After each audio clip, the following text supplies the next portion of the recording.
Qiang Jin Jiu. Book 2, Other Heroes of Chaos. Chapter 103, Beauty. How could there still be room for Zhou Gui to refuse when the words had already been laid out so clearly? Xiao Qiye and Shen Zequan had hit them right where their weakness was, using both carrot and stick. Everything they spoke about was all the most pressing issues in Tse province at present. The private banquet could only end here. Zhou Gui personally saw both men back to their courtyard, then strolled back with Kong Ling with a lantern in hand. He asked with a worried frown, "What do you think?" Kong Ling said as he strolled, "Very tough. Both of them are difficult to deal with, but what they have said so far is true. At present, the Empress Dowager is in charge of the imperial court, and Secretariat Elder is old and ill. With the recent rise of disputes within the Grand Secretariat, Zhang Qingshan's transfer to the post of the Provincial Administration Commissioner of Zongbo is no longer that certain. If they arbitrarily appoint an official from the noble clans over, then the good days in Tse province will come to an end. That's what I think, too." Basking in the watery moonlight, Zhou Gui contemplated it for a moment and said, "I'm worried that if we agree too quickly, both of them will think that Tse province is too easy to control. But agree too slowly, and I fear that they will run out of patience and Tse province will lose the chance to get back on its feet. It's really hard to get a measure of this. We might not necessarily be able to trick and trap Xiao Qiye by using delaying tactics with him." Kong Ling looked back at Zhou Gui. "We should make up our minds on this matter as soon as possible. Dragging it on too long will only prove to be disadvantageous to us." Kong Ling was right.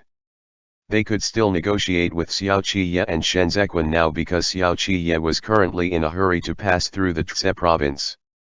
Considering the influence of Tse province on the northeast supply route, Xiao Qiye and Shen Zequan could not forcibly barge their way through, nor could they have a fallout with Tse province. Thus, Tse province was the one with the upper hand. But the longer Tse province hesitated, the more it would be detrimental to Tse province.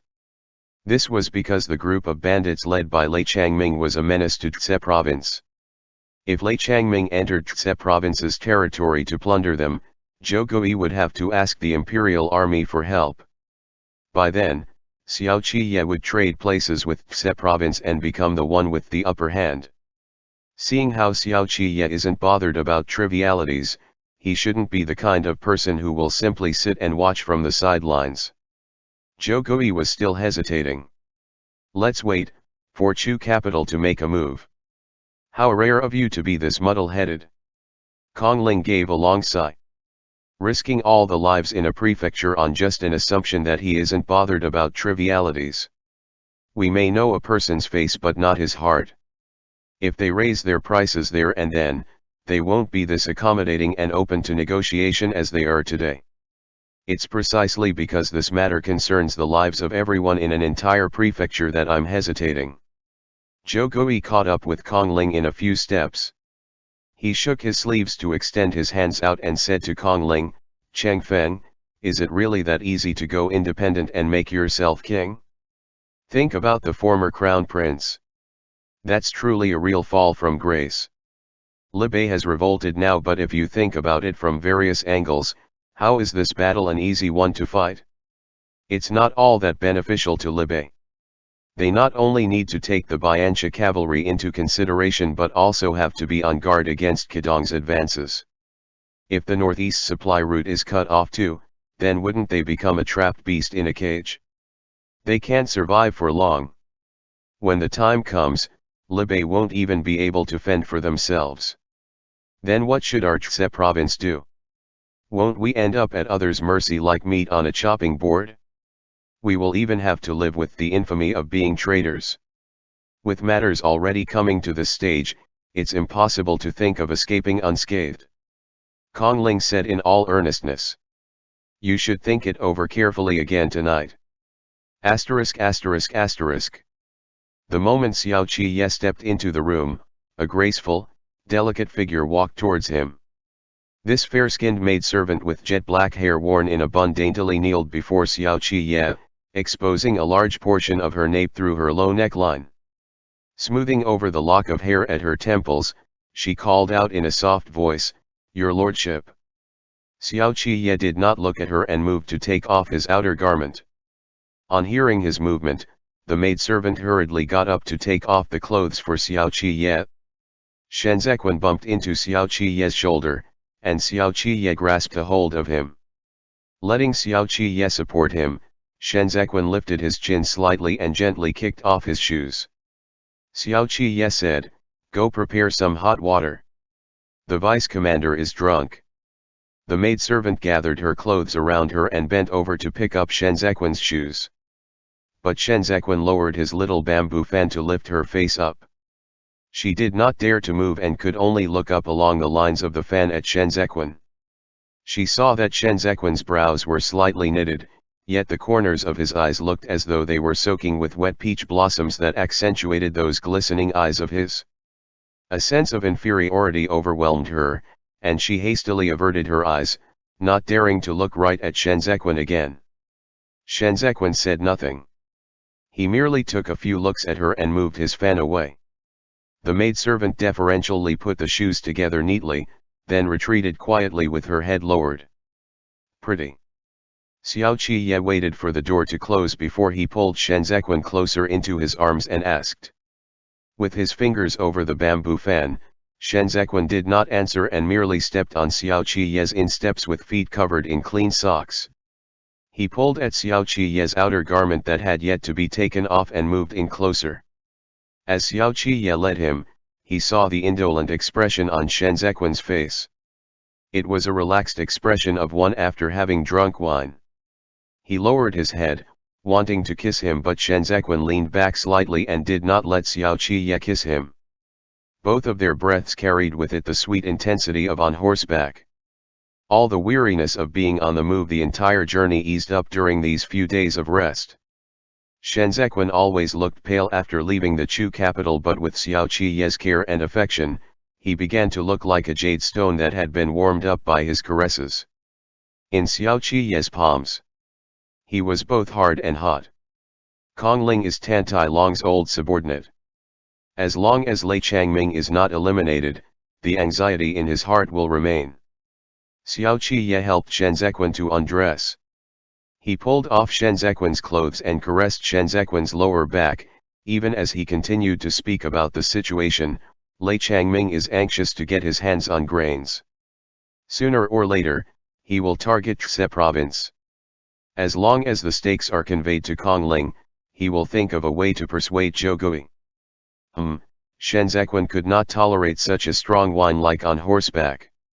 His cheeks were flushed, but he was still gazing at Xiao Qiye and listening to him seriously. Yet the expression in his eyes revealed another kind of seriousness. Letting the imperial army take the place of Xe province's patrol feels a little like holding them under duress. Never mind if it's just for the time being, but if it goes on for a long period, Zhou Gui will definitely not agree. It's all thanks to Ding Tao this time for finding out so quickly that Kongling was once Tan Tai Long's old subordinate. As if Xiao Qiye could not read the expression in Shen Zequan's gaze, he muttered under his breath, Shen Zequan stood on tiptoe slightly, then dropped back down. The calmer his expression was, the more intense his blush grew. The potency of the wine made him sweat. "Give me a kiss," Xiao Qiye said in a deep voice. "I did as you said today and did not bully them the slightest." Shen Zequan clenched Xiao Qiye's clothes until it was all wrinkled. He endured it for a moment and finally declared, "I can't reach you." Xiao Qiye's heart thumped and he lowered his head once more. Shen Zequan wanted to kiss him, so he lifted him up and said, "Let's take a bath first." Shen Zequan raised his chin high and half opened those lips moistened red by the wine. His tongue, which was wandering between his teeth, licked the corner of his parched lips. He was merely gazing at Xiao Qiye like this, and yet, he had already set an entire body aflame with lust, seducing Xiao Qiye until the latter no longer teased him. In the past, he did not understand the air of extremely seductive allure he had about him, but with their constant intimate interactions, he seemed to have learned how to fan the flames of lust without even uttering a word. Asterisk asterisk asterisk. Zhou Gui had only just woken up the next day when he saw Kong Ling leading the maidservant in. Stunned, he said, "What's going on? Didn't I tell you to stay by the Marquis's side and serve him well?" The maidservant clutched her handkerchief and turned aside to hide her face as she said, "Your Excellency, shouldn't one get things clear before taking appropriate actions?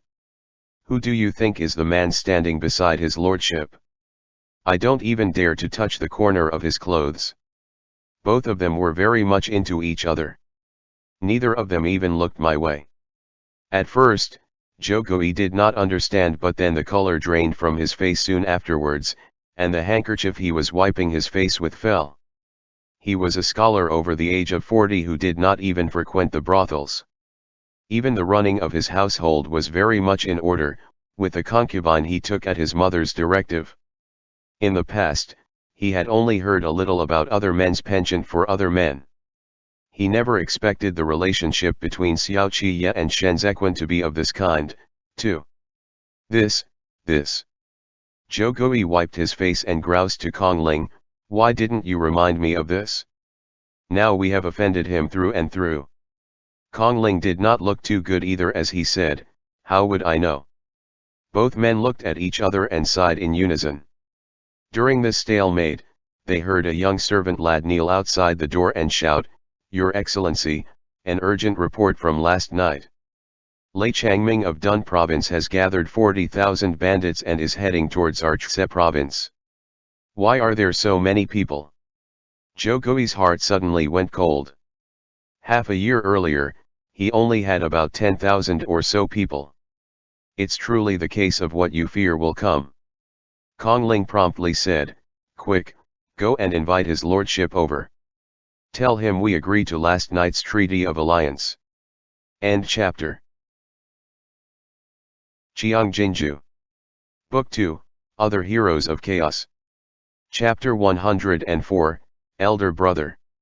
Lei Changming was a native of Cha Province. In his early years, he served as an armed escort with the others and carried out manual labor. He never studied or attended school. During the reign of Emperor Yanji, the commander of the Duan province garrison troops took his younger sister as a concubine, and she pretty much gained favor in the commander's residence. Because of this, Lei Changming had a comfortable life for a period of time and spent all day at the gambling dens. A pity that the good times did not last long. The Duan province commander was not a devoted man, and within a few years, he spurned Lei Changming's younger sister. With no one to repay all those debts he owed, Lei Changming could only set out once more to work as an armed escort. At the end of the reign of Yanji, Lei Changming took on a job from the Yan clan of He province. During the journey, he risked his life to fight off the robbers and protected the youngest young master of the Yan clan, Yan Hiru. Consequently, he got into the Yan clan's good books. In the reign of Emperor Xiand, after the defeat of the Zongbo troops, he borrowed money from the Yan clan and used it to recruit men and buy horses. He then started a mutiny against the Duan province garrison battalion and killed off the commander that the imperial court had appointed at that time. From then on, he became a bandit of Duan province. Lei Changming initially only had a few thousand men, but with the imperial court's passive course of action after the defeat of the troops, Zongbo was never recover from the heavy blow. People who were reduced from being commoners to being bandits increased, and he gradually became an overlord of sorts in Duan province. To date, the troops under his command had already far exceeded the numbers of garrison troop soldiers in the various Zongbo prefectures. Half a year earlier, Lei Changming had a total of 14,000 people or so in the prefectures of Duan province and Dun province. Zhou Gui held up his sleeve and pointed at the map for Xiao Qiye. He used Mount Luo between Duan province and Dun province as his base camp and established his own nest of brigands. When the imperial court rebuilt the garrison troops of Deng province, they once tried to besiege Mount Luo, but they always returned empty-handed the few times they tried. Thus, they gave up and no one bothered about it anymore. As Xiao Qiye secured his armed guards, he leaned partially against the table to look at the map. He said, he's bringing 40,000 people to Tse province. No doubt he still has to leave behind enough men and horses to keep guard at Mount Luo. So it seems that he has at least 60,000 soldiers and horses. This number is about twice the number of a Kedong commandery's garrison troops. Although Xiao Qiye had no intent of blaming anyone, he still made Zhou Gui sweat. This was because the 6 prefectures of Zhongbo all fell under the jurisdiction of legitimately appointed prefectural prefects, and yet, in the span of 6 years, they simply just watched the bandits grow in dominance until they were on the same scale as a regular army. Although His Excellency has no dealings with Duan province and Dun province, there are usually field officials who would go forth to handle the military garrison's cases. Kong Ling sat in his chair and said, "He has assembled this many people in just half a year, and to think we never got wind of it." "Your lordship," Zhou Gui said earnestly, "I originally thought that Lei Changming has merely 10,000 men or so, and besieging him to annihilate him would be merely a matter of a month or so. But now, he's charging towards Tse province with 40,000 troops, and we only have 20,000 men from the imperial army. I fear that we are in a perilous position. Why not?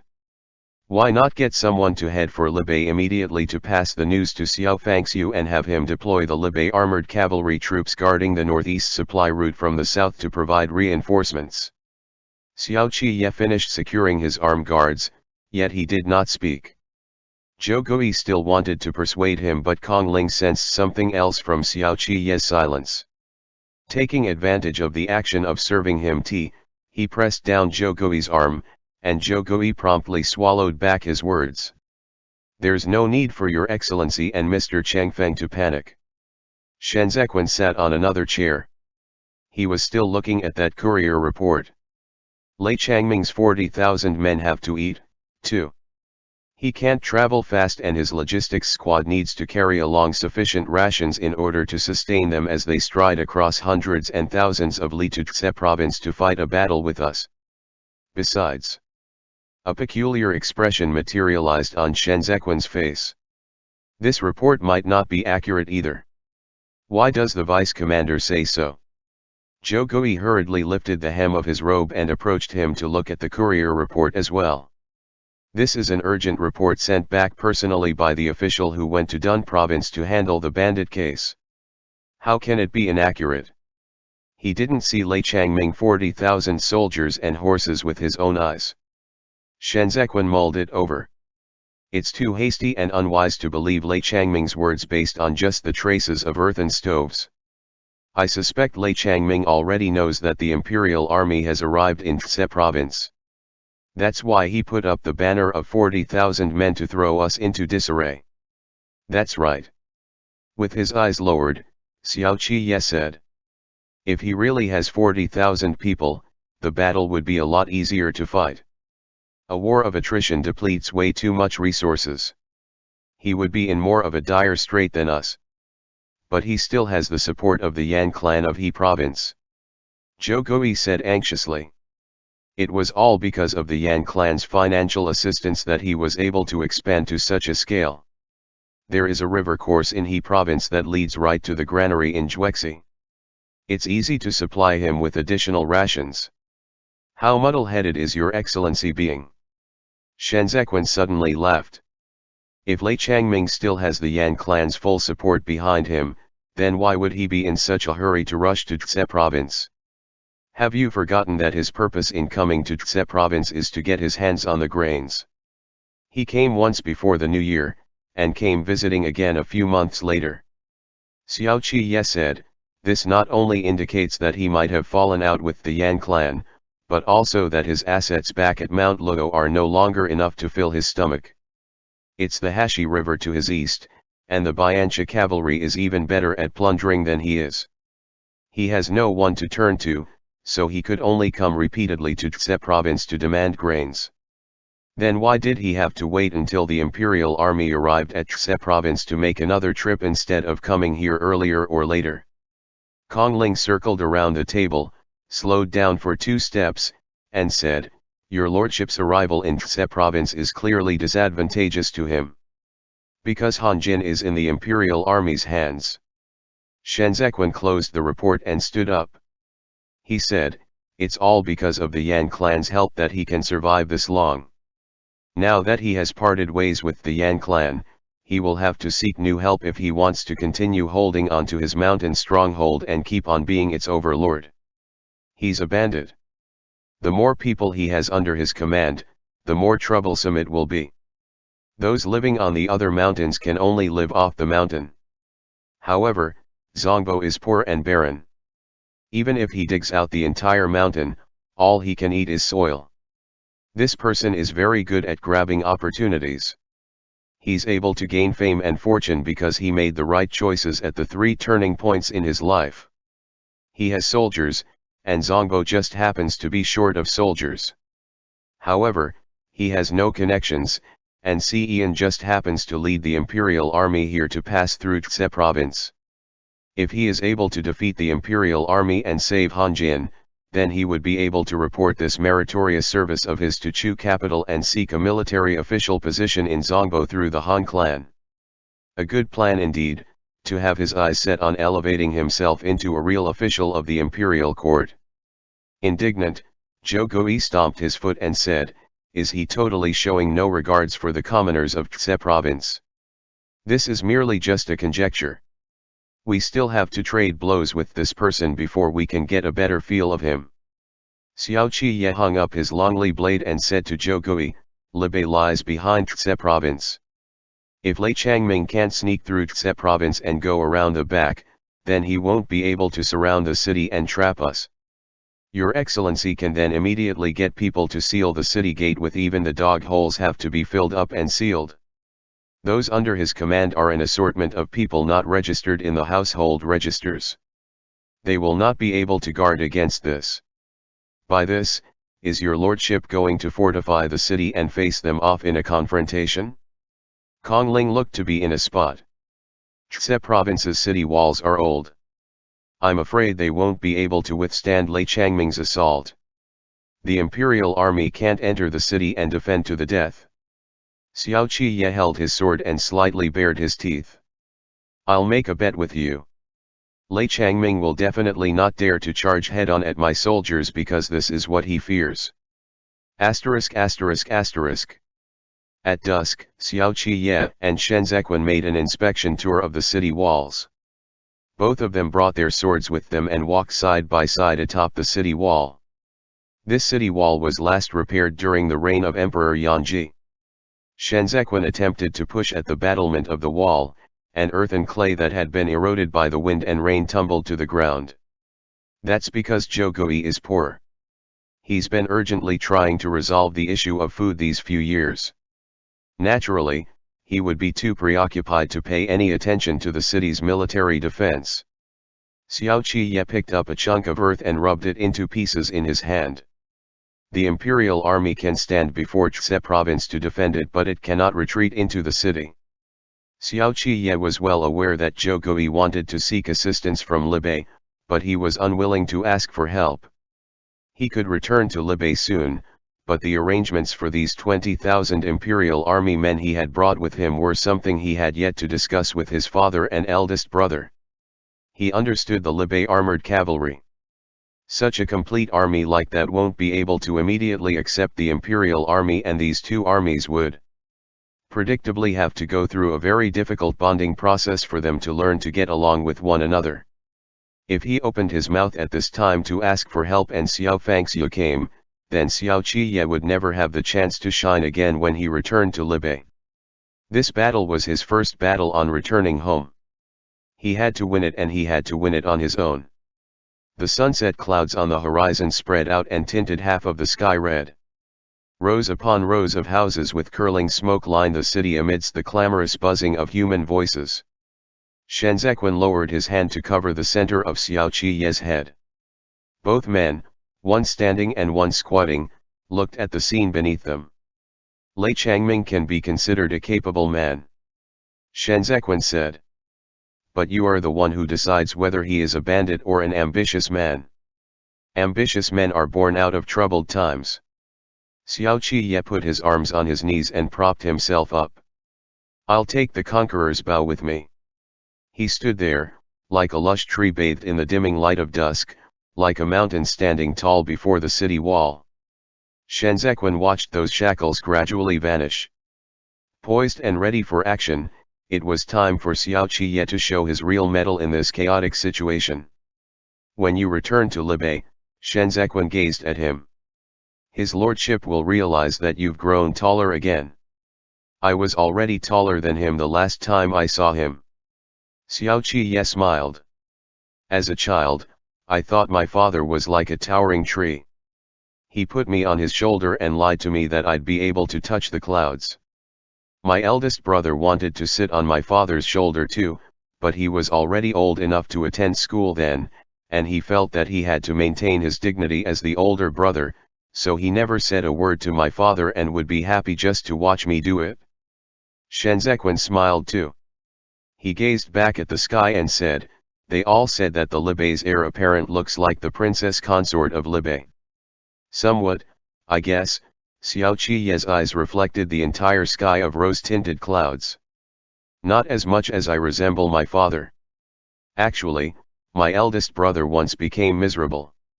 When my father retired back sick to the prince's residence, my eldest brother was only in his teens. All of a sudden, he had to fight a way out from those ferocious men. It was tough.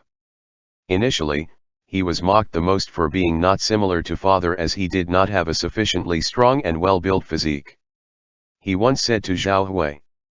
The side of Xiao Qiye's face was calm and serene. He seemed to recall that day, but then a certain wave of sadness inexplicably washed over him. He turned his head and took Shenzequan's hands.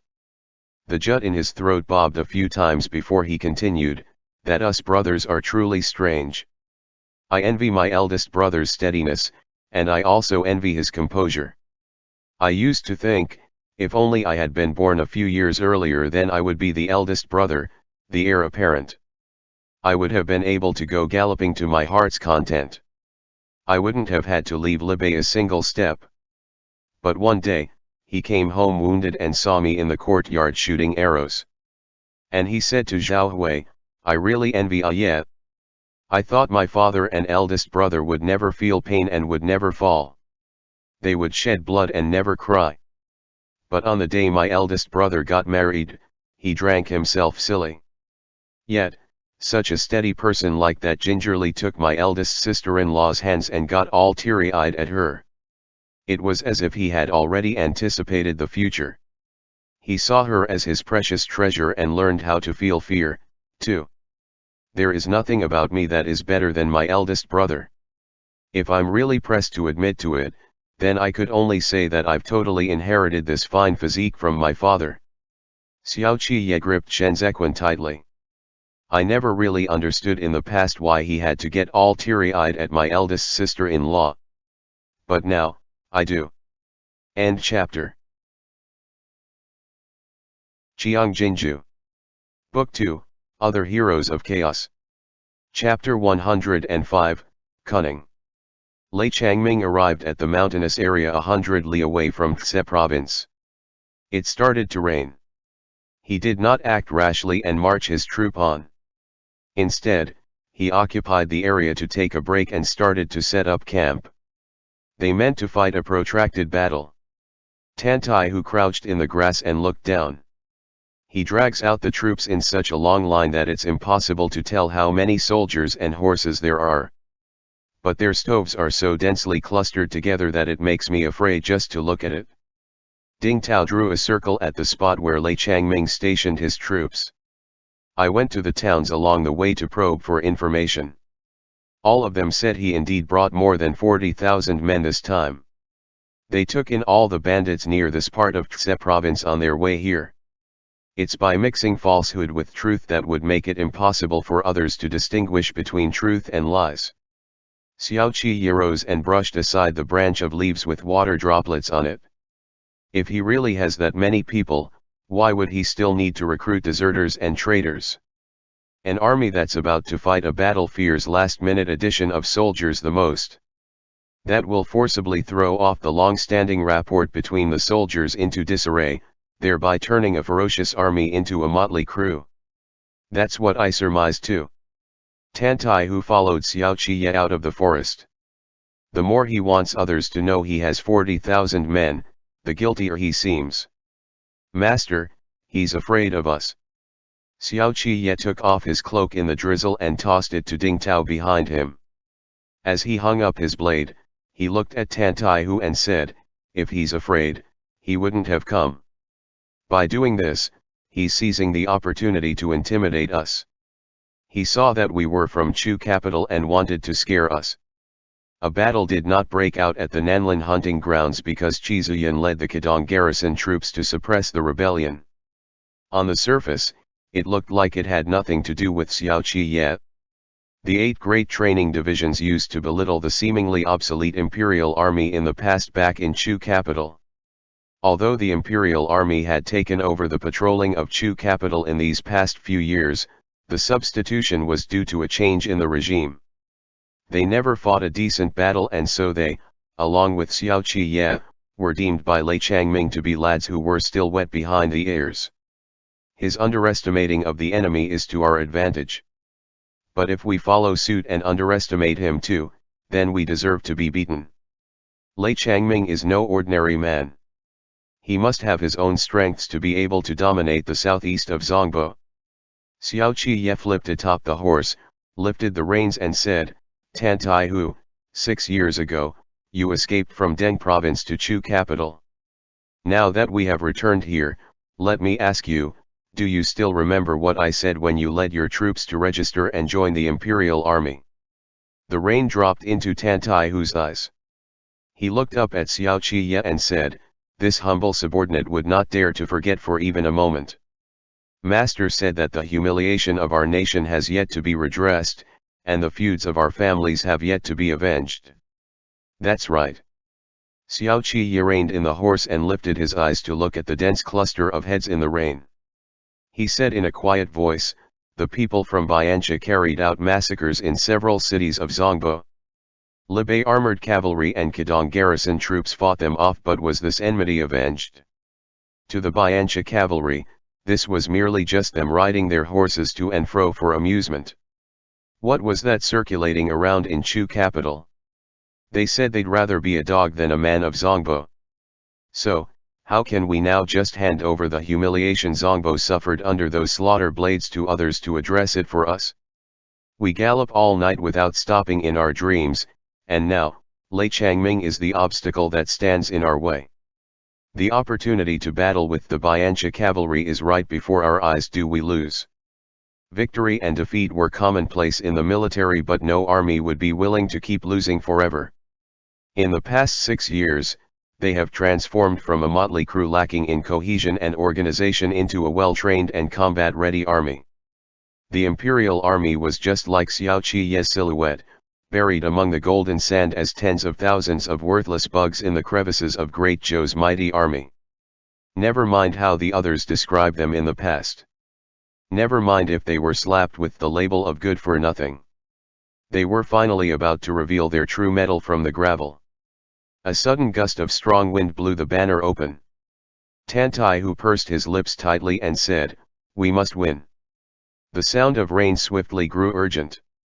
Tan Taihu wiped his eyes roughly and said in a hoarse voice as the shouts behind him gradually became a wave, we must win. We must win. From this time on to the moment they battled to the death, we must win, had to become the imperial army's one and only creed. Faced up against their senior who had made a name for himself a long time ago, they had to draw their blades, they had to spur their horses on swiftly in an advance, and they had to defeat everyone standing in their way, one at a time. They could only win. The Libei armored cavalry could lose, as could the Qidong garrison troops. Even Lei Changming's forces could suffer a defeat. But the imperial army and Xiao Qiye could not. At the same time they broke free of their shackles, they also left their backer. If they could not win, then they could only die. Xiao Qiye turned his horse around and wiped away the rainwater on his chin. It was as if he was a wolf who had caught a whiff of blood and meat. He drew out that blade which symbolized avarice and ruthlessness and said to the wolf, pack behind him, time for us to eat. The rain pitter-pattered down and broke up the water surface. Asterisk asterisk asterisk. Lei Changming heard that the special envoy from Tse province had arrived, so he received him in the tent. Mr. Chengfeng, with a cloak around him, Lei Changming sat on the raised tiger seat and scrutinized Kong Ling. It has been quite some days since we last met. Kong Ling bowed in greeting and said, the chief often comes to our Tse province in the past. We're all old acquaintances, so why take up arms and create such a big stir this time? Surprisingly enough, Lei Changming was not a boorish fellow. There were no ornaments adorning his scarred arms, and his clothes were simple and plain. The broadsword he carried with him had already been polished until there were visible marks. If one were to suddenly look over, he was no different from the peasant commoners of Zongbo who always had their face to the ground and back to the sky. He never studied before. He had the aura of a bandit who bumbled his way around the martial fraternity all year round. But that seemed to be only a disguise, for he was quite perceptive.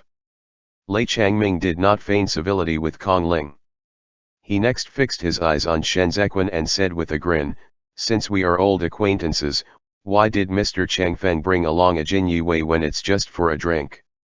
With a composed expression, Kong Ling said, didn't the chief bring such a large number of troops to put pressure on the city all to see his lordship and Vice Commander Shen? Today, I'll be so bold as to mutually recommend both of you to each other. Your Excellency the Vice Commander, this is Chief Lei. Lei Changming, whose name is renowned in the 6 prefectures of Zongbo. He's the one of highest power in the 2 prefectures of Duan Province and Dun Province. Chief, this is Vice Commander Shen Zequin, an official in the Son of Heaven's inner ministerial circle whom Chu Capital personally made an exception to promote. I've heard much of your great name. Lei Changming said, as if he was a little interested. Shen Zequin. You're Shen Zequin. I heard Han Cheng devised a scheme to seal the city and besiege you. You alone killed his remaining elite troops. Every strike of yours was lethal, and each blow was so fast it was hardly visible. Why are you hanging out with Zhou Gui and the others instead of following Xiao Qiye to Libei? Such a law-abiding prefectural prefect like him can't accommodate a man of your caliber, can he? I'm also a law-abiding person. Shen Zequin lifted his right hand slightly to reveal the side of his waist. I didn't even bring my blade along to see you, Chief Lei. Lei Changming raised his hand to wave back the guards who were pressing in because of Shen Zequin's movements. He pointed at Shen Zequin and said, you don't even remove your blade when you see the Son of Heaven. Yet you do it wholeheartedly on seeing me. He laughed out loud in a booming voice, and said loudly, could it be that I'm even more honorable than the Son of Heaven? The Empress Dowager is in charge now, and the court discipline is lax. There has long been no such thing as the Son of Heaven. Shen Zequin smiled. The chief is a peerless hero. I naturally have to observe the etiquette. You are people who have been in Chu capital for a long time. Your words are all pleasing to the ears. Lei Changming leaned against his seat and pried apart the sweet potato on the plate. He took 2 bites and said, spit it out. What do you want with me? My purpose for coming to the chief's tent today is to, firstly, pay you a special visit, and secondly, express my willingness to discuss with you about the future. Shen Zequin scrutinized the tent as he spoke, pitching camp here is, after all, not a long-term measure.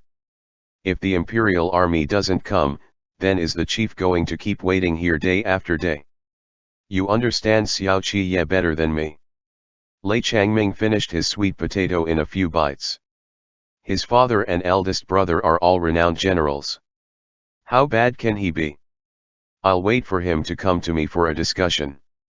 Tse province is only just this big. I can guess where he is hiding even without searching. I can't enter Tse province if he occupies Tse province and refuses to leave. There has to be a resolution to this matter, right? I'll wait for him. I'm in no hurry. His 20,000 imperial army are skilled in horsemanship and archery.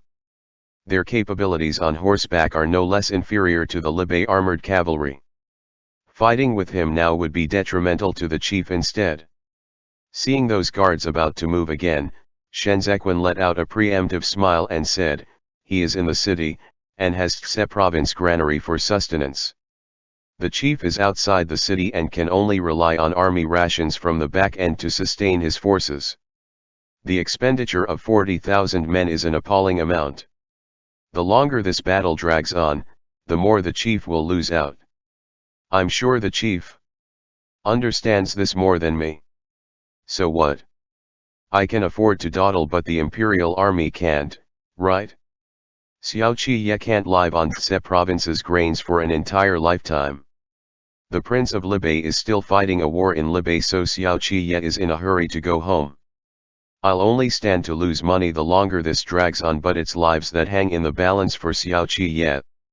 He rebelled, but Qidong garrison troops didn't. Qizuyan only needs half a month to lead her troops here. When the Libai armored cavalry comes forth to provide reinforcement, then they will have a headache on both ends. Qizuyan is not easier to fight than the Biancha cavalry. This lass's capability is something you people who have had frequent dealings with her know best. She even dared to set the Biancha's throne on fire. It's simply too easy for her to fight against one Tse province, but does Xiao Qi dare to? Lei Changming wiped his mouth. His smile was casual, and the expression in his eyes was cool and collected. Is Xiao Qi even worthy? Shenzhequan revealed a regretful expression and said, "If the reserve rations the chief has is truly adequate, then there's no need for me to say a word more about it. Truth be told, it's precisely because I'm worried about Commander-in-Chief Qi's arrival any time now that I thought of discussing a deal with you." Kong Ling turned slightly pale and walked 2 steps closer towards Shenzhequan. He said, "Vice Commander, we have yet to. What deal do you want to discuss with me?" Lei Changming interrupted Kong Ling. Shenzhequan said, "If Xiao Qi is able to pass through Tse province without a hitch, then it's all good and well for everyone. But since the chief has come forth with your own soldiers, then that 20,000 imperial army of his is no longer my only choice. The deal I wish to discuss with the chief is precisely regarding the army rations. I still have 2 million silver in my hands, and I'm willing to invest it in the chief to be used for food rations expenditure in this battle.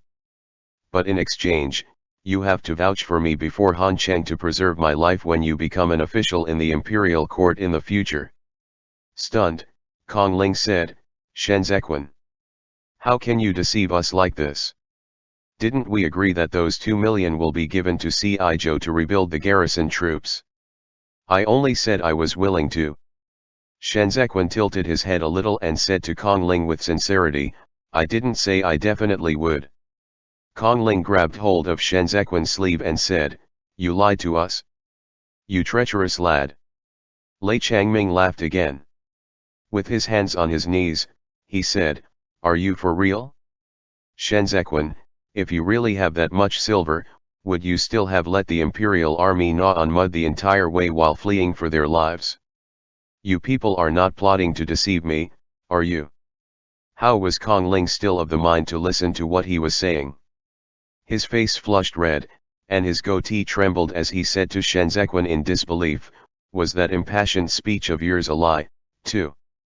You used Zongbo's calamity to lie to us and lay a trap. Are you still human? Every man has his own ambition." Shenzhequan smiled lazily. "Tse province and the imperial army are already cornered like turtles in a jar. It's natural for me to seek a new master. Mr. Cheng Feng, you of all people should understand it best.